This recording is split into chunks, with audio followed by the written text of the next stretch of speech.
کوئی نہ لکھ سکا ادیب ایسی کتاب ریت پر۔ پیارے اسلامی بھائیوں، کربلا ایک امتحان تھا، گو کہ یہ امتحان سخت تھا، بہت ہی دشوار ترین تھا، مگر اہل بیت پاک نے یہ امتحان دیا اور بخوب دیا، اور ایسا امتحان کسے نے نہ دیا، پھر ایسا امتحان کسی نے نہ دیا، اور جس کی مثال نہ کوئی ہے نہ کوئی ہوگی۔ فطرت کی مصلحت کا اشارہ حسین ہے، قربانیوں کی آنکھ کا تارا حسین ہے، وہ اس لیے لڑے کہ ستم کو مٹا سکے، وہ اس لیے لڑے کہ ستم کو مٹا سکے، پھر کیوں نہ ہم کہیں کہ ہمارا حسین ہے، پھر کیوں نہ ہم کہیں کہ ہمارا حسین ہے۔ یہ امام علی مقام امام حسین رضی اللہ عنہ، آپ کا وقت شہادت تھا۔ ہم کربلا پر ذرا غور کریں، کربلا ہے کیا؟ کربلا بڑا سنتے آتے ہیں، پڑھتے ہیں اور شروع سے سن رہے ہیں، غور تو کریں کربلا ہے کیا؟ کیا یہ دو شخصوں کی لڑائی تھی؟ کہنے والے نے، کسی نے کہا بھی کہ یہ دو شخصوں کی لڑائی تھی۔ نہیں، یہ دو شخصوں کی لڑائی نہیں تھی۔ وجہ پوچھیں، او بھائی لوگ لڑتے ہیں، لڑائیاں ہوتی ہیں، دو دو پارٹیاں، دو دو خاندان لڑتے ہیں، جائیداد کے نام پہ لڑائی ہوتی ہے، کیا تخت و حکومت کی لڑائی نہیں ہوتی؟ یہ لڑائیاں ہوتی ہیں، لیکن کیا یہ لڑائی جو تھی دو شخصوں کی لڑائی تھی؟ نہیں، یہ دو شخصوں کی لڑائی نہیں تھی۔ پیارے اور محترم اسلامی بھائیوں، لوگ کہتے ہیں دو شہزادوں کی لڑائی تھی، دو شہزادوں کی لڑائی تھی، بس لڑائی ہوتی ہے۔ آپ اندازہ کریں، یہ دو شہزادوں کی لڑائی بھی نہیں تھی۔ شہزادوں کی لڑائیاں بڑی ہوئیں، لوگوں کی لڑائیاں بڑی ہوئیں، تخت و تاج کی لڑائیاں بڑی ہوئیں، اور بھائی جب سے دنیا بنی ہے بڑی بڑی لڑائیاں ہوئیں، اور لڑائیاں تو بھول جاتی ہیں، یہ تاریخ کے ورقات جو ہیں ان کو پرانا کر دیتی ہیں۔ مجھے بتاؤ امام حسین کی لڑائی زندہ ہے کہ نہیں ہے؟ پیارے اور محترم اسلامی بھائیوں، یہ حقیقت میں دو مختلف طاقتوں کا ٹکراؤ تھا، دو طاقتیں تھیں جن کا آپس میں لڑائی تھی، جن کا آمنا سامنا ہوا۔ ایک طرف اقتدار کی طاقت تھی اور دوسری طرف اخلاق اور کردار کی طاقت تھی۔ ایک طرف مال و دولت تھا، فوج کی طاقت کس کے پاس تھی؟ تو غور تو کریں، یزید کے پاس۔ خزانہ کس کے پاس تھا؟ یزید کے پاس۔ بڑی فوج لیے بیٹھا تھا یزید۔ ظاہری اسباب سارے کس کے پاس تھے؟ یزید کے پاس۔ ایک لڑائی جیتنے کے لیے جو کچھ درکار ہوتا ہے وہ سارے کا سارا یزید کے پاس تھا۔ لڑائی لڑنے کے لیے، لڑائی جیتنے کے لیے جو جو چاہیے تھا وہ یزید کے پاس تھا۔ امام علی مقام امام حسین رضی اللہ عنہ کے پاس کیا تھا؟ ایمان تھا۔ کیا تھا؟ ایمان۔ کیا تھا؟ تقوی۔ کیا تھا؟ صبر۔ کیا تھا؟ توکل۔ کیا تھا؟ کردار۔ کیا تھا؟ اخلاقی سچائی اور بے داغ ماضی۔ یہ ساری دولت، ساری کی ساری طاقتیں یہ امام علی مقام کے پاس تھی۔ یہ ساری طاقتیں امام کے پاس تھیں اور لڑنے لڑانے کی طاقتیں یزید کے پاس تھیں۔ یہ دو طاقتیں تھیں۔ آپ نے کبھی غور کیا دنیا میں شہید بہت سارے ہوئے ہیں، آپ کو تاریخ کے صفحات پر بڑی بڑی شہادتیں مل جائیں گی، لیکن امام علی مقام امام حسین رضی اللہ عنہ کی یہ نرالے رنگ کی شہادت، آپ پیدا ہوئے تو ساتھ ہی شہادت کی خبر آپ کو دے دی گئی۔ آپ پیدا ہوئے، جبریل امین علیہ الصلوۃ والسلام نبی پاک علیہ الصلوۃ والسلام کی بارگاہ میں شہادت کی خبر لے کر آ گئے۔ وہ شہید تو بڑے بڑے ہوئے ہیں، ابھی شہزادے دنیا میں آ رہے ہیں اور خبر تشریف لے آئی کہ یہ شہید ہوں گے۔ بات سمجھیں، ابھی شہزادے دنیا میں تشریف لائے ہیں، شہادت کی خبر بھی آ گئی ہے۔ آپ نے بہت ساری روایت سنی ہوں گی، آپ نے روایت سے سنا کہ امام علی مقام امام حسین رضی اللہ عنہ اپنے نانا جان محبوب خدا صلی اللہ علیہ وسلم کے پاس کھیل رہے تھے تو جبریل امین علیہ الصلوۃ والسلام تشریف لائے۔ آپ جب حاضر ہوئے تو امام حسین رضی اللہ عنہ کی طرف اشارہ کیا اور عرض کیا کہ انہیں آپ کی امت شہید کر دے گی۔ ابھی شہزادے کھیل رہے ہیں اور خبر پہلے آ گئی ہے، شہادت کہاں جا کے ہونی ہے، لیکن خبر کہاں ملی کہ آپ کے یہ شہزادے شہید ہو جائیں گے۔ حضرت جبریل امین علیہ الصلوۃ والسلام نے آ کے خبر دی کہ آپ کے شہزادے شہید ہو جائیں گے۔ پیارے اور محترم اسلامی بھائیوں، یہ سن کر پیارے آقا صلی اللہ علیہ وسلم کے مبارک آنکھوں سے آنسو جاری ہو گئے اور امام حسین رضی اللہ عنہ کو سینے سے لگایا۔ کیا وجہ ہے؟ دنیا کے ہزاروں لاکھوں لوگ شہید ہوتے ہیں، بڑے بڑے لوگ شہید ہوئے، بڑی بڑی شہادتیں ہیں، یہ صرف ایک آپ کی شہادت کی خبر اتنی مشہور کیوں ہو رہی ہے؟ شہید اور بہت سارے ہیں، لیکن امام کی شہادت کی خبر اتنی مشہور ہو رہی ہے کہ بچپن سے ہی آنا شروع ہو گئی۔ کیا یہ محض ایک غیب کی خبر تھی کہ غیب کی خبر نبی پاک دے دیں؟ نہیں، یہ محض غیب کی خبر بھی نہیں تھی۔ اصل میں یزیدیت کے سامنے کھڑے ہونے کو آسان بات نہ سمجھو۔ یزید کے سامنے کھڑے ہونا کوئی عام بات نہ سمجھو کہ یار ایویں بات ہے، کھڑے ہو گئے سامنے شہید ہو گئے، نہ۔ روایت میں آتا ہے امام علی مقام امام حسین رضی اللہ تعالی عنہ نے میدان کربلا میں کھڑے ہو کر ایک لمبا خطبہ ارشاد فرمایا۔ ایک خطبہ ارشاد فرمایا آپ نے فرمایا، اے یزیدیو، خدا کی قسم، للکارا دربار لگا ہے، میدان سجا ہے، لاکھوں لاکھ یزیدی کھڑے ہیں، آپ خطبہ ارشاد فرمانے لگے ہیں، اے یزیدیو، خدا کی قسم، جب سے مجھے معلوم ہوا ہے کہ جھوٹے پر اللہ ناراض ہوتا ہے، اللہ پاک کی لعنت ہوتی ہے اور جھوٹے کو اس کا جھوٹ نقصان پہنچاتا ہے، تب سے آج تک میں نے جھوٹ نہیں بولا۔ یہ امام علی مقام نے یزیدیوں کو پکارا۔ یزیدیوں کا میدان لگا ہے، لڑائی کا میدان لگا ہے، خطبہ ارشاد فرماتے آپ نے کیا دعویٰ کیا؟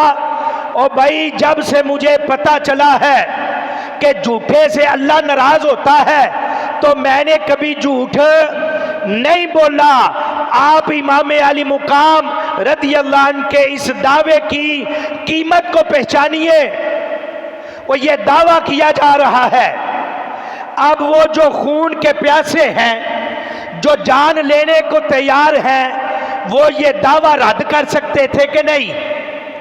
اگر امام علی مقام کی بات میں سچائی نہ ہوتی، وہ کوئی ایک تو کہتا نا آپ نے یہ بات صحیح نہیں کی۔ امام نے لاکھوں لوگوں کے سامنے دعویٰ کیا، لاکھوں یزیدیے ہیں تو وہ جان لینے کے لیے تیار ہیں، لیکن میرے امام کہتے ہیں لوگوں، جب سے مجھے پتا چلا ہے کہ اللہ جھوٹے سے ناراض ہوتا ہے، میں نے کبھی جھوٹ نہیں بولا۔ اب پیارے اور محترم اسلامی بھائیوں، جو پیسے دے کر لالچ میں مبتلا کر رہے ہیں لوگوں کو، جو پیسے کی لالچ میں ہوس میں شہید کرنے لگے ہیں، کیا وہ امام کے اس دعوے کو جھوٹا نہیں کہہ سکتے تھے؟ وہ کوئی ایک بندہ تو اٹھتا کہتا آپ یہ کہہ رہے ہیں فلاں بات تو اس طرح ہے، لیکن کسی ایک بھی یزیدی میں یہ جرأت نہیں تھی کہ آپ کے دعوے کا رد کرتا، کوئی آپ کے دعوے کو جھوٹا کہتا۔ اور یہ سچائی تو سمجھے، شہادت کی خبریں کیوں بچپن سے شروع ہو گئی کہ یزید کے سامنے کھڑے ہونا کوئی عام بات نہیں ہے، یہ کوئی چھوٹی بات نہیں ہے۔